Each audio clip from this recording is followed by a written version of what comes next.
क्या आपको अपने ईमान पर पूरा भरोसा है?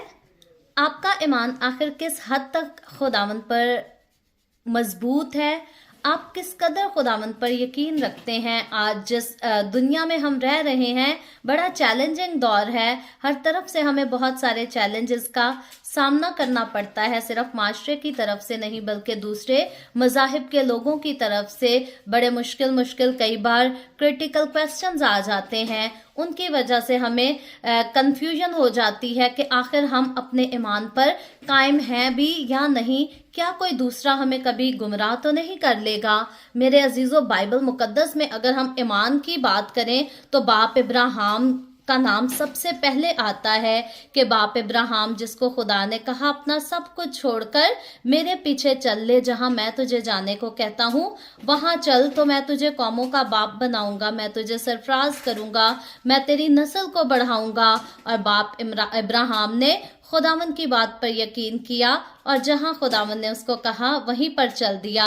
लेकिन उसके बाद न्यू टेस्टामेंट में जब हम आते हैं तो मुकद्दस मत्ती रसूल की मार्फत लिखी गई अंजील उसके 8वें बाब की 5वीं आयत से लेकर 8वीं आयत तक हमें एक और खूबसूरत हवाला मिलता है। यहाँ लिखा है, और जब वो कफरनहूम में दाखिल हुआ तो एक सूबादार उसके पास आया और उसकी मिन्नत करके कहा, ए खुदावंद, मेरा खादिम फालिज का मारा घर में पड़ा है और नहायत तकलीफ में है। उसने उससे कहा, मैं आकर उसको शिफा दूंगा। सूबादार ने जवाब में कहा, ए खुदावंद, मैं इस लायक नहीं कि तू मेरी छत के नीचे आए, बल्कि सिर्फ जुबान से कह दे तो मेरा खादिम शिफा पा जाएगा। यहाँ पर हम देखते हैं कि ये ईमान है।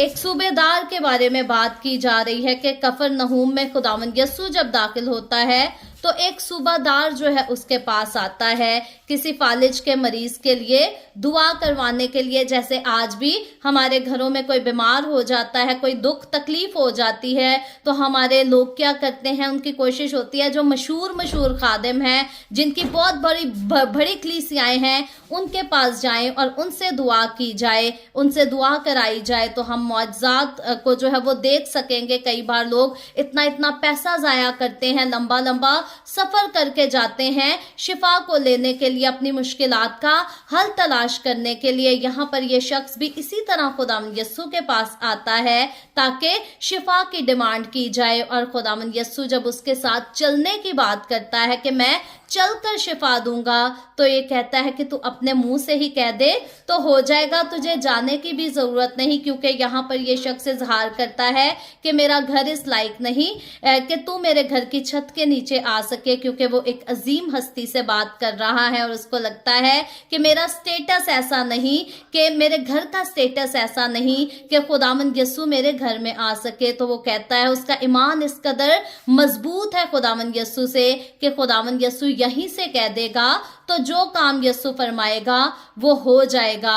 सो आज मेरा और आपका हमारा ईमान जो है खुदावंद यस्सु से डामाडोल ना हो जाए। आज मैं और आप अपने आप को जरूर इस कलाम के वसीला से जांच सकते हैं, देख सकते हैं कि हमारा ईमान किस कदर मजबूत है खुदावंद पर, कि क्या खुदावंद यस्सु मसीह का कलाम जो कुछ हमें फरमाता है हम उसे अपनी जिंदगी पर अप्लाई करते हैं। अगर अप्लाई करते हैं तो खुदावंद यस्सु के वादे हमारे साथ बड़े हैं कि तुम मेरे नाम के साथ जो फरमाओगे वही हो जाएगा। पहाड़ को हट जाने के लिए कहोगे तो पहाड़ भी सिरक कर दूर चला जाएगा।